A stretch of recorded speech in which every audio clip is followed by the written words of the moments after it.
Bismillahirrahmanirrahim.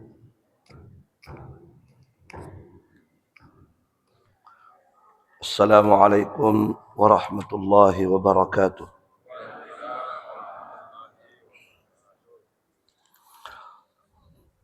Alhamdulillah hamdan katsiran thayyiban mubarakan fih. Ashhadu an la ilaha illallah wahdahu la syarika lah. Wa ashhadu anna Muhammadan abduhu wa rasuluh. Sallallahu alaihi wa ala alihi wa ashabihi wa sallama tasliman katsira, amma ba'd. Kaum muslimin wal muslimat rahimani wa rahimakumullah.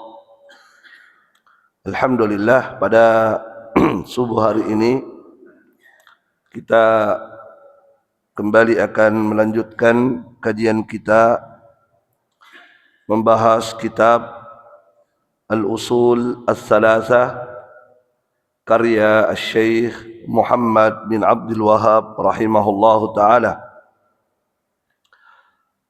Pada pertemuan sebelumnya kita sudah menyebutkan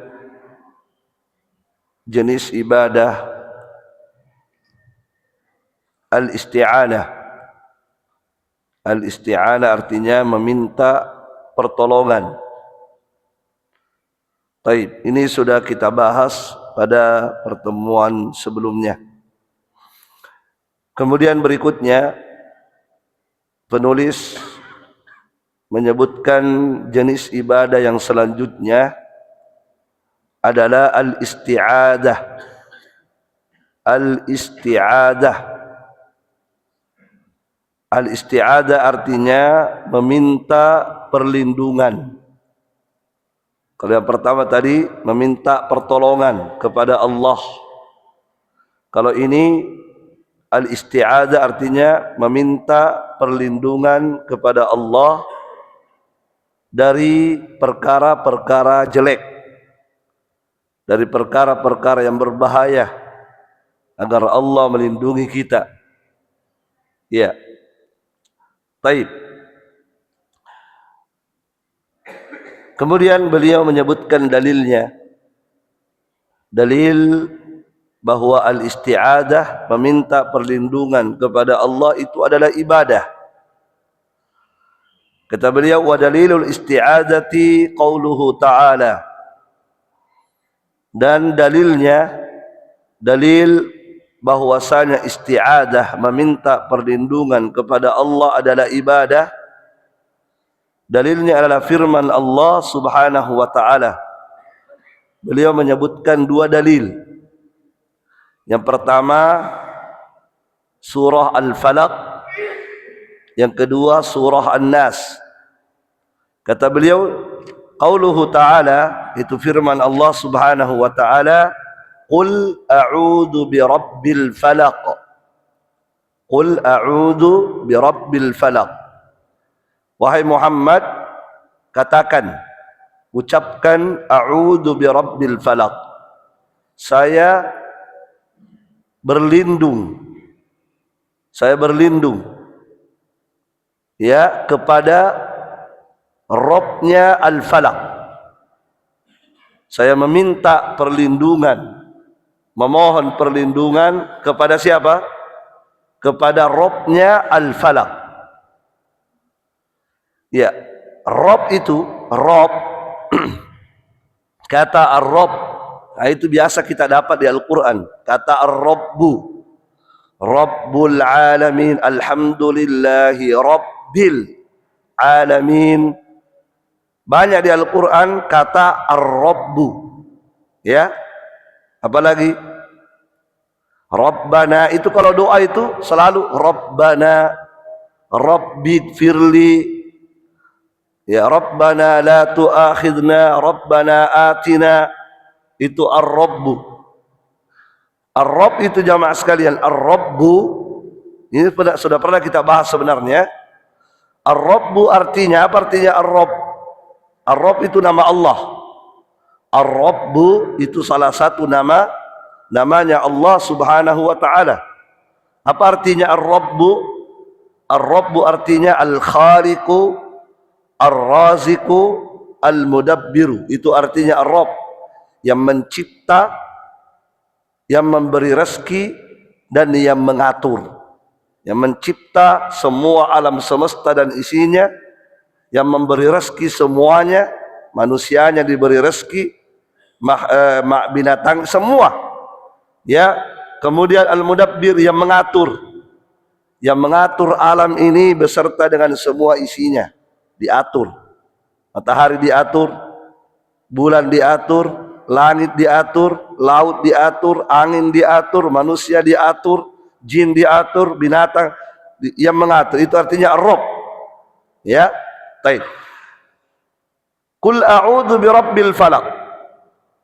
Wahai Muhammad, katakan aku berlindung kepada siapa berlindung? Kepada Ar-Rabb. Apa arti Ar-Rabb tadi? Yang mencipta. Itu Allah Subhanahu wa taala. Ya, Rabbnya Al-Falaq. Apa arti Al-Falaq? Subuh. Al-Falaq artinya as-subuh, waktu subuh. Jadi aku berlindung kepada Allah yang menciptakan, yang mengatur waktu subuh itu. Ya. Qul a'udzu birabbil falaq. Aku berlindung kepada Allah, pencipta, pengatur waktu subuh. Itu tafsir ulama apa itu Al-Falaq. Tafsir yang kedua, Al-Falaq itu adalah biji-bijian. Biji-bijian, ya, yang menciptakan biji-bijian adalah Allah. Yang mengatur biji-bijian Allah. Biji ini, kan biji banyak. Ada biji semangka, ada biji macam-macam biji-bijian. Ya, siapa yang menciptakan biji-biji itu? Allah Subhanahu wa taala. Kemudian Allah yang mengaturnya. Mengaturnya bagaimana? Allah jadikan biji itu tumbuh. Allah jadikan itu biji, dari satu biji kecil tiba-tiba menjadi pohon besar. Ya, siapa yang menciptakan dan mengatur itu semua? Allah. Jadi dua makna Al-Falaq. Yang pertama as-subh, yang kedua al-habbatu wan nawa, yaitu biji-bijian. Nah, maka aku berlindung kepada Allah yang menciptakan waktu subuh, yang mengatur waktu subuh, yang menciptakan biji-bijian dan menumbuhkan biji-bijian. Saya berlindung kepadanya. Ya. Setelah itu berlindung dari apa? Dari apa kita meminta perlindungan? Min syarri ma khalaq. Aku berlindung kepada Allah yang menciptakan waktu subuh dari kejahatan, dari kejelekan. Kejelekannya siapa? Kejelekan makhluk yang punya kejelekan. Aku berlindung kepada Allah dari kejahatan, kejelekan seluruh makhluk yang ada kejahatannya, yang ada kejelekannya. Karena tidak semua makhluk ada kejelekannya. Ada makhluk yang Allah ciptakan, ada kejelekannya, ada baiknya. Ada makhluk yang Allah ciptakan jelek semua padanya, tidak ada baiknya. Ada makhluk yang Allah ciptakan baik semua, tidak ada jeleknya. Paham? Jadi ada tiga golongan makhluk. Ada makhluk yang Allah ciptakan semuanya baik, tidak ada jeleknya. Apa itu Pak kira-kira? Malaikat. Apalagi? Surga. Surga ciptaan Allah. Ada jelek pada surga? Tidak ada, semuanya baik. Kemudian yang kedua, ada makhluk, ada baiknya, ada jeleknya. Siapakah itu? Ikat tengasin nih. Kita ini semua ada baiknya, ada jeleknya. Ya, kalau ke masjid baik sing. Keluar dari masjid, macam-macam lagi. Ya, kalau di masjid baik, kalau di tempat kerja, macam-macam.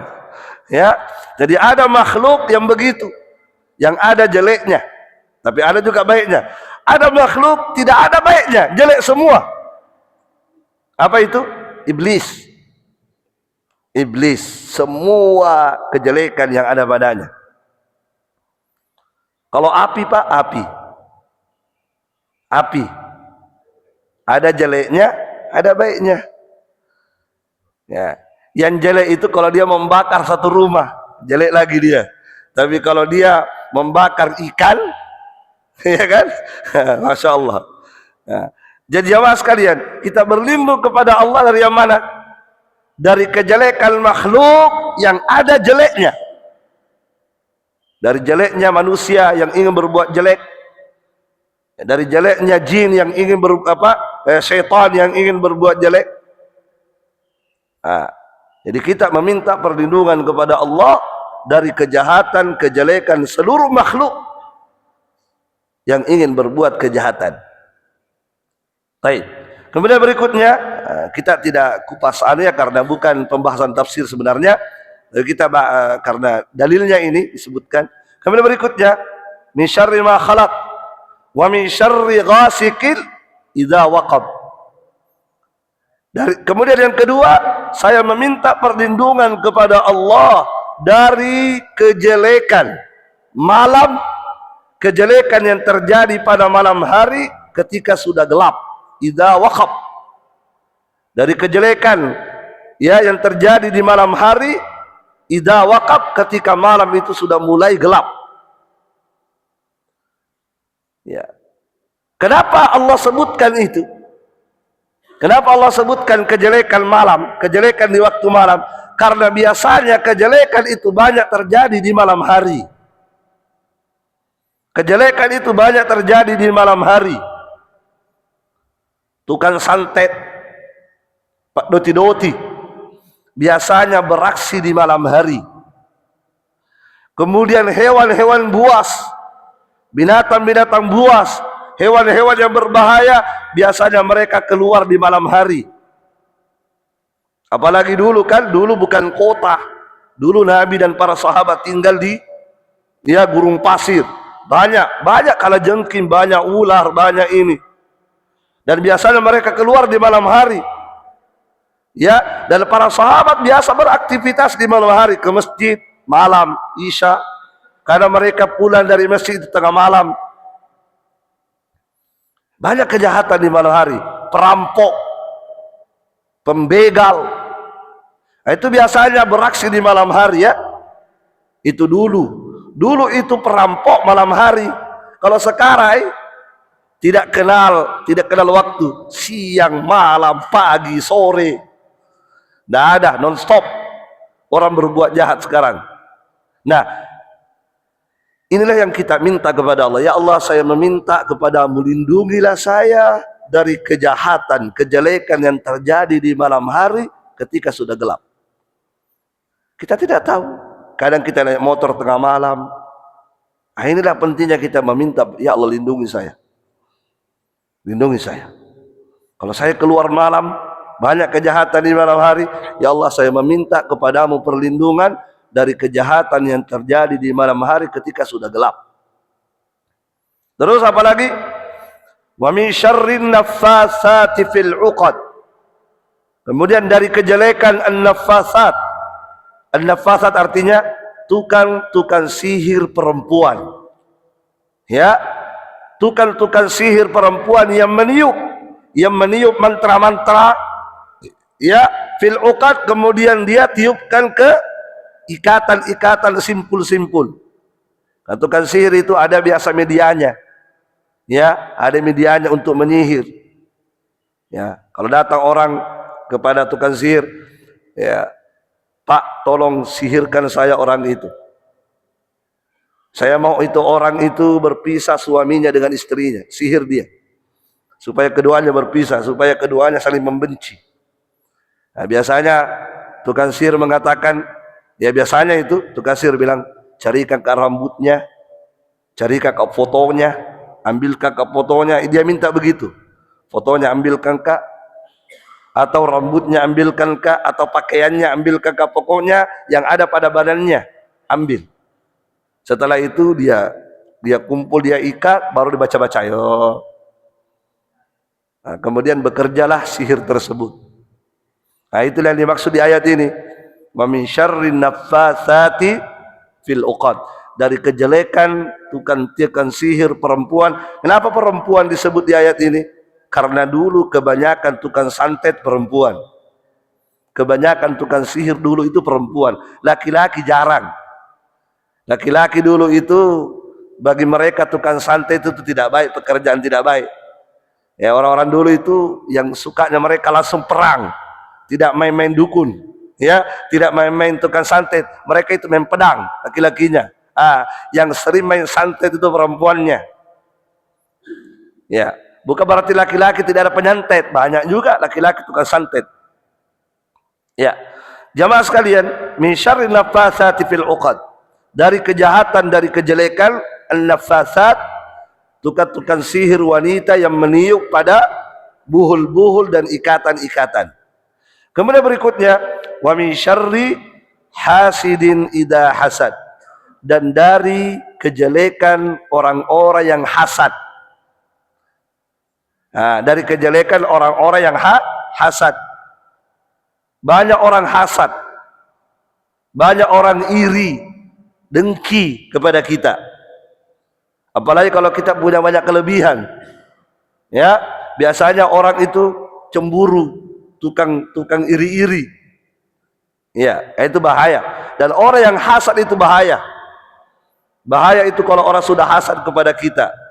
Orang yang hasad itu akan melakukan segala cara. Dia tidak pernah takut kepada Allah Subhanahu wa ta'ala. Ya. Dan orang yang hasad itu bukan hanya penjual sayur. Bukan hanya penjual sayur, hasad kepada penjual sayur yang lainnya karena laku dia tidak. Bukan. Hasad itu juga banyak terjadi kepada para ulama. Orang-orang yang ulama saja banyak hasad. Hasad kepada sesamanya ulama. Ustadz hasad kepada sesamanya ustaz. Kenapa itu banyak anunya, followersnya? Saya tidak. Kenapa itu banyak anunya? Saya tidak. Kenapa itu lebih disuka oleh orang? Saya tidak. Hasad. Dan kalau sudah terjadi hasad, na'udzubillah, na'udzubillah. Makanya kita meminta perlindungan kepada Allah agar Allah melindungi kita dari hasad dan Allah melindungi kita dari orang-orang yang hasad. Kenapa? Kalau orang sudah hasad itu dia tidak takut kepada Allah. Segala macam cara dia akan lakukan untuk menjatuhkan orang yang dia cemburui. Pokoknya bagaimana dia hancur, itu yang dia pikir. Bagaimana dia celaka. Dia tidak pernah berpikir caranya bagaimana. Pokoknya intinya dia harus jatuh. Dia harus gagal. Dia harus celaka. Itu orang yang hasad. Iya. Bayangkan jamaah sekalian, dulu jamaah sekalian, itu ada orang namanya Abu Amir dulu. Ada orang namanya Abu Amir Ar-Rahib. Ar-Rahib, apa Ar-Rahib itu ahli ibadah. Digelari Ar-Rahib karena dia ahli ibadah, luar biasa solehnya, luar biasa ahli ibadahnya. Oleh karena itu disenangi oleh orang, disukai oleh orang. Kalau dia datang banyak orang berkumpul di dekatnya, orang senang kepadanya. Ini Abu Amir Ar-Rahib di masa Nabi. Tapi begitu Nabi diutus, kemudian Nabi hijrah ke Madinah, maka orang-orang lebih suka kepada Nabi. Ya, berpindah hati kepada Nabi. Akhirnya Abu Rahib tadi yang banyak pengikutnya mulai berkurang. Pada pindah orang ke Nabi SAW. Mereka lebih suka kepada Nabi. Cemburulah Abu Amir. Hasad. Bayangkan dari seorang ahli ibadah menjadi musuh yang luar biasa dalam Islam. Sampai Abu Amir Ar-Rahib itu tidak tahan tinggal di Madinah. Tidak tahan karena orang yang hasad itu begitu tersiksa, Pak. Ya, orang yang hasad itu batinnya tersiksa. Tidak tenang hidupnya itu orang hasad. Ya, seperti kata orang, tetangganya beli mobil, dia yang demam. Ya, tetangganya beli oto baru sedang beli. Dia dia masih selesai. Makasih, pokoknya ya apalagi itu. Nah, cerita ke mana tetangganya itu tetanggaku, padahal tetangganya tetangga baik, cuma gara-gara hasad, nah cerita jelek orang. Itu orang hasad begitu. Iya, jamaah sekalian, akhirnya Abu Rahib ini pergi dari Madinah,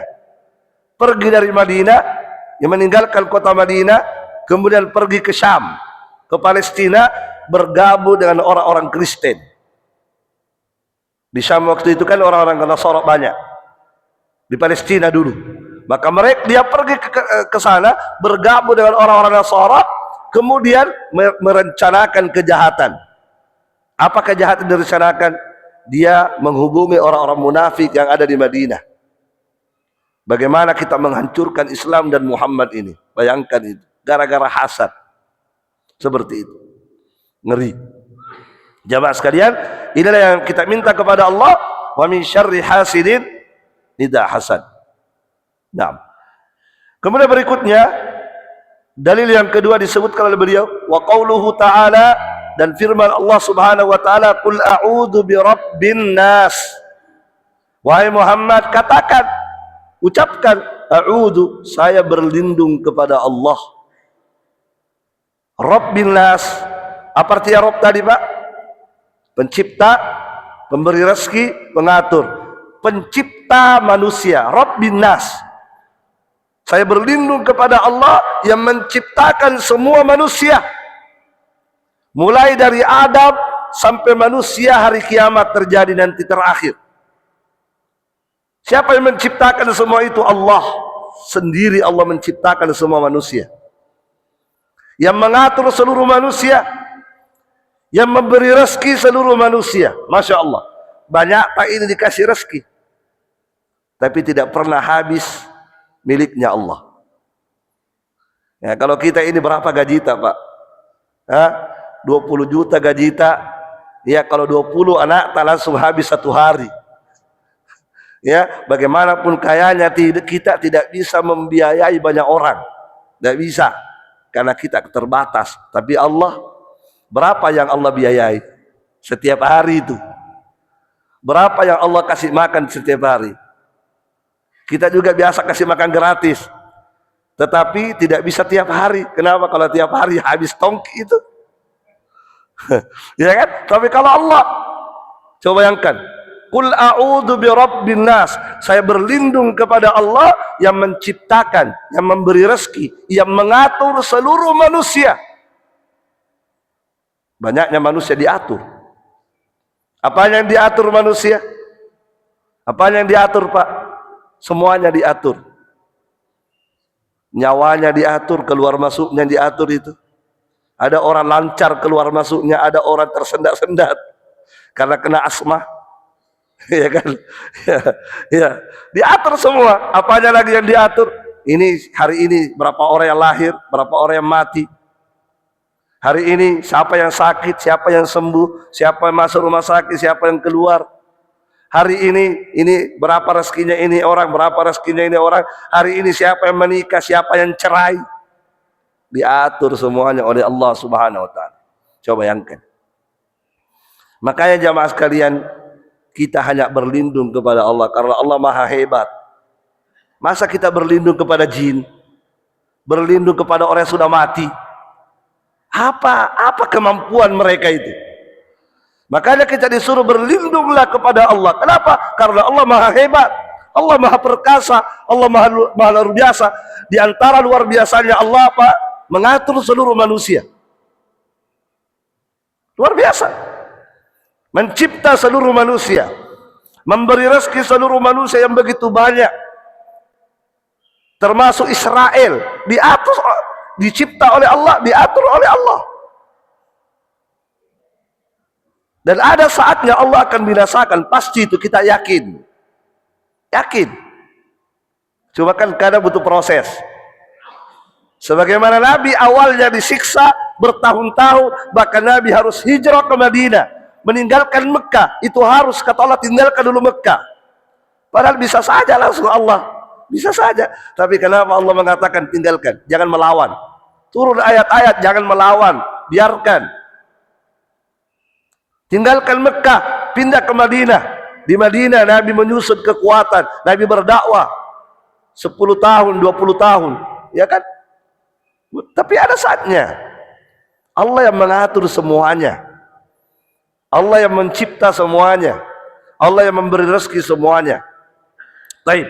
Qul a'udzu birabbin nas, malikin nas. Apa artinya malikin nas? Penguasa seluruh manusia, raja seluruh manusia. Malikin nas, penguasa, pemilik, raja seluruh manusia. Allah rajanya, Allah penguasanya. Maka orang yang punya kekuasaan, hati-hati Anda. Anda dikuasai oleh Allah.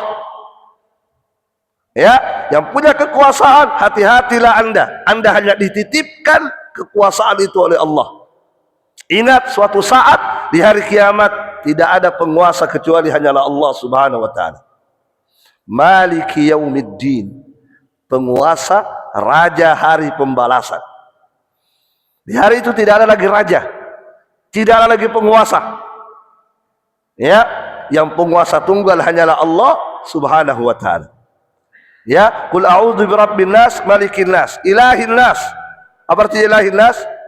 Sembahannya seluruh manusia. Nah, setelah itu, setelah kita meminta perlindungan kepada Allah, pencipta manusia, raja manusia, sembahan manusia, Allah menyebutkan dari apa kita berlindung? Min syarri al-waswasil khannas, dari kejelekan, dari kejahatan al-waswas. Apa itu al-waswas? Apa itu al-waswas? Waswas itu jin, syaitan. Jadi waswas itu nama jin, nama syaitan. Jelas ya?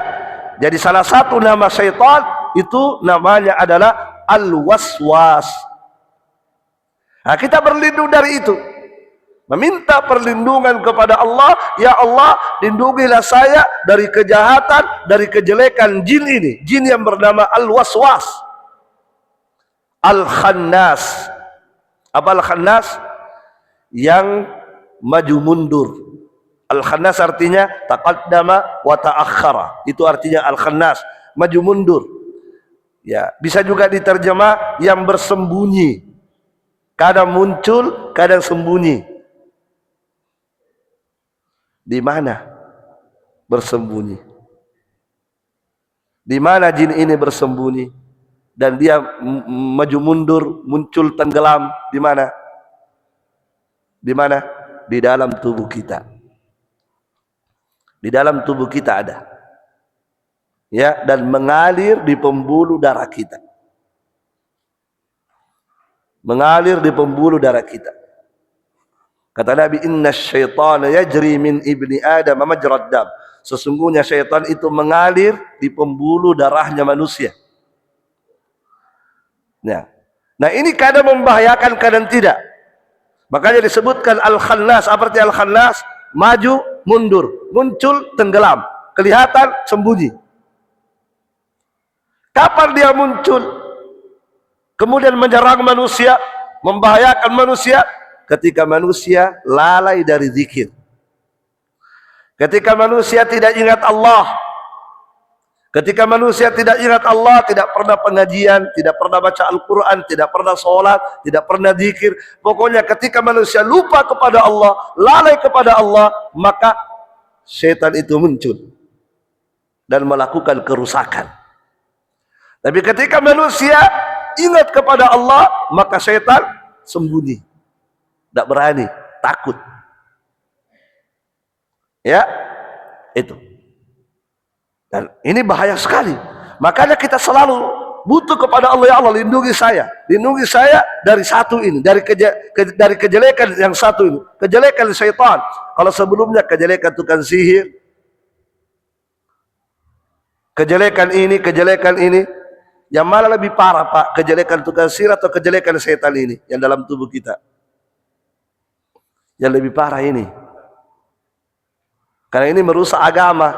Kalau tekan sihir merusak badan, kalau ini merusak agama, ujung-ujungnya neraka. Kalau tukang sihir, kalau kita mati gara-gara sihir, bisa jadi masuk surga. Karena itu ujian. Jadi tukang sihir hanya merusak badan. Kejahatan-kejahatan makhluk hanya merusak badan. Tapi kalau ini yang dirusak agama. Makanya perhatikan ketika kita meminta perlindungan kepada Allah dari setan ini, berapa disebutkan? Qul a'udzu birabbil nas, malikin nas, ilahin nas. 3 kali di situ. Tuhannya manusia, penciptanya manusia, sembahannya manusia. Tapi ketika kita berlindung kepada tukang sihir tadi cuma satu, qul a'udzu birabbil falaq. Saya meminta perlindungan kepada Allah yang menciptakan waktu subuh, itu saja sudah. Kenapa? Karena kejahatan setan ini berbahaya daripada kejahatan tukang sihir. Kenapa? Tukang sihir hanya merusak badan, mencederai badan, tapi ini merusak iman, merusak agama. Makanya kita harus berlindung dari ini. Bahaya ini. Bahaya. Banyak orang takut dari tukang sihir, tapi tidak takut kepada setan, bahkan berteman dengan setan. Iya kan? Iya. Ya, temannya setan. Dia sudah tahu tidak boleh, masih juga nak minum. Kan orang yang minum ballo, makan narkoba itu kan teman setan. Iya, disebutkan di Al-Quran. Judi online, judi apalah namanya, itu teman setan. Kan disebutkan di Al-Quran. Innamal khamru wal maisiru wal ansabu wal azlamu rijsun min amali syaitan. Sesungguhnya khamr, baik, kemudian mengundi nasib, yang meramal-ramal itu, yang tukang ramal itu, kemudian ya judi, kemudian syirik, menyembah berhala, itu termasuk amalan-amalan syaitan. Tinggalkan, kata Allah Subhanahu wa ta'ala. Jadi jamaah sekalian, min syarril waswasil khannas. Kemudian apa yang dilakukan oleh syaitan ini? Lihat bahayanya ini. Apa yang dilakukan? Apa yang diperbuat oleh syaitan ini? Yang maju mundur, sembunyi tadi, muncul tenggelam. Kata Allah, alladzi yuwaswisu fi sudurin nas. Ini kejahatannya. Salah satu kejahatannya ini. Yang yuwaswis. Apa artinya yuwaswisu? Kalau diterjemah, memberikan waswas. Memberikan waswas pada dada atau hati-hati manusia. Itu salah satu kejahatannya. Diberi waswas manusia pada apa? Apanya yang dikasih waswas? Pikirannya, dadanya, hatinya. Nah, ini bahaya.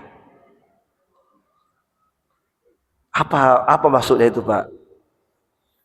Setan itu memberi was-was kepada manusia. Banyak maknanya ini was-was. Ya. Kadang setan membisikkan ke pikiran manusia, jangan.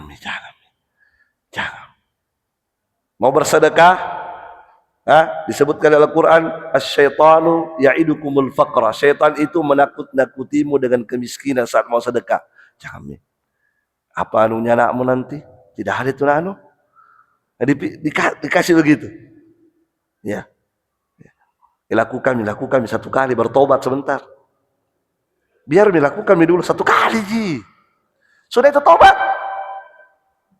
Kan ada pikiran begitu kadang-kadang. Ya. Tapi ada juga malaikat yang selalu jangan lakukan, jangan, kamu akan menyesal. Tapi kadang-kadang setannya menang. Memang begitu, Pak. Itu salah satu kerjaan setan. Kita mau berbuat baik dilemahkan.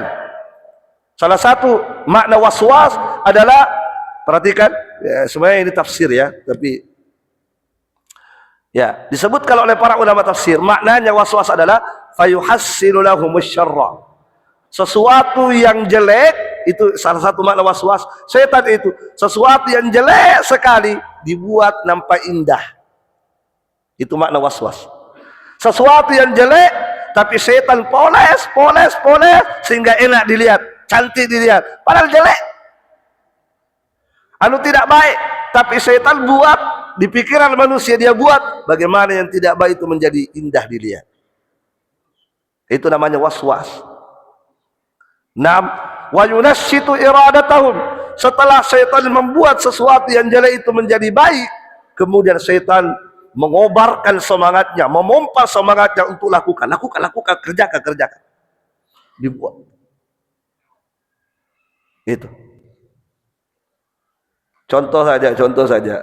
Kalau orang minum ballo, apa baiknya minum ballo? Coba, contoh saja. Kan jelek itu ballo. Narkoba itu jelek. Apa baiknya? Coba sebutkan satu baiknya itu minum khamr. Apa? Tidak ada. Sahabat yang dulu pernah minum khamr cerita, Ibnu Abbas berkata, khamr itu cuma 3. 1 bikin muntah, 2 bikin beol-beol, 3 bikin hilang akal, kesadaran hilang, beol-beol, muntah-muntah. Coba pilih yang mana baik di situ. Ada baik di situ, beol-beol, muntah-muntah, kemudian hilang akal. Tidak ada baiknya. Tapi kenapa orang suka? Kenapa orang suka? Setan.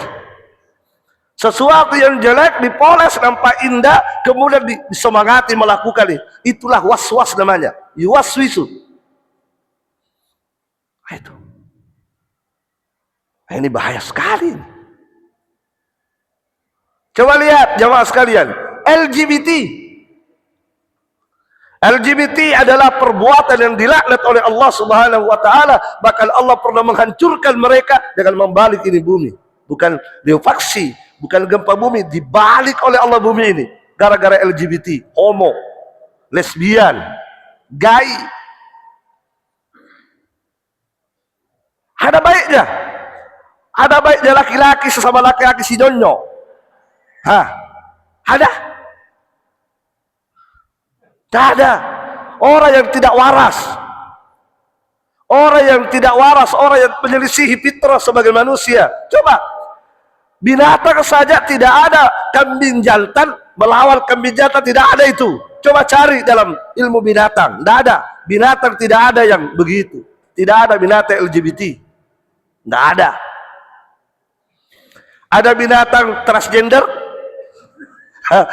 Pernah dapat kambing datang ke dokter, rubah kelamin saya. Tidak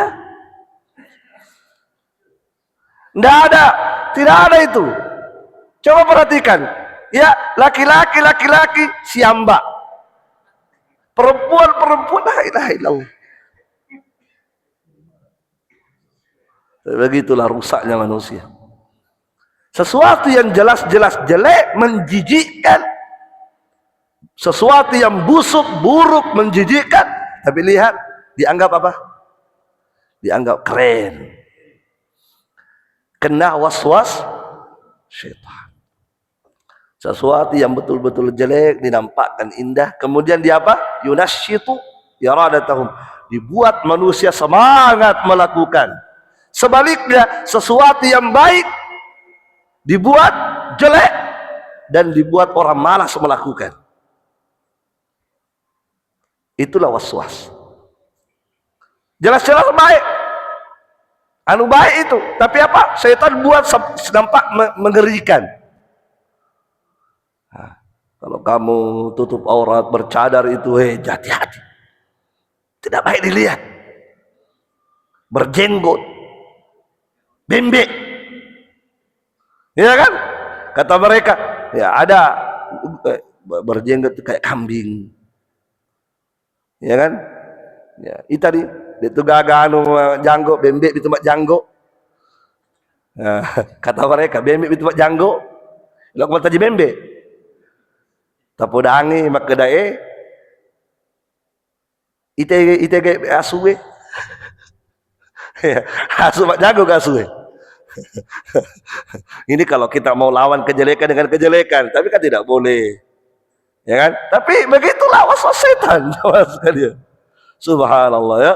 Jadi sesuatu yang jelas-jelas baik dinampakkan jelek dan dibuat manusia apa? Malas dan tidak punya semangat melakukan. Coba melihat, kalau ada cak doleng-doleng, semangat orang datang. Pada jelek itu, jelek atau tidak? jelek. Itu perbuatan-perbuatan dimurkai oleh Allah Subhanahu wa taala, jelas. Baik dalam agama kita jelas. Musik haram, apalagi pamer aurat haram, perempuan menyanyi haram, pamer aurat jelas haram. Tapi banyak orang suka. Coba perhatikan, kalau ada begitu, berapa pesertanya? Nah, banyak. Tapi kalau ada tabligh akbar, nah, kalau tabligh akbar yang mengisi misalnya yang menyampaikan Al-Quran dan Sunnah itu kadang sedikit orang datang. Tapi kalau yang melawak banyak itu, banyak. Jelas ya? Nah, jelas-jelas masjid ini, anu baik di dalam ini. Perhatikan, kalau ada pengajian, semangat orang menghadiri pengajian. Tidak semua orang semangat menghadirinya. Tapi kalau maksiat, perbuatan maksiat, semangat orang mendatangi itu maksiat. Biar di mana? Dicari itu di mana.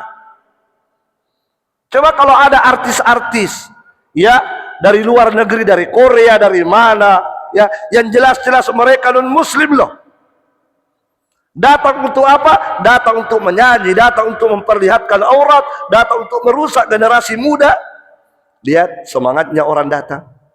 Sampai harus membeli tiket yang mahal. Rela dia keluarkan biayanya untuk beli tiket.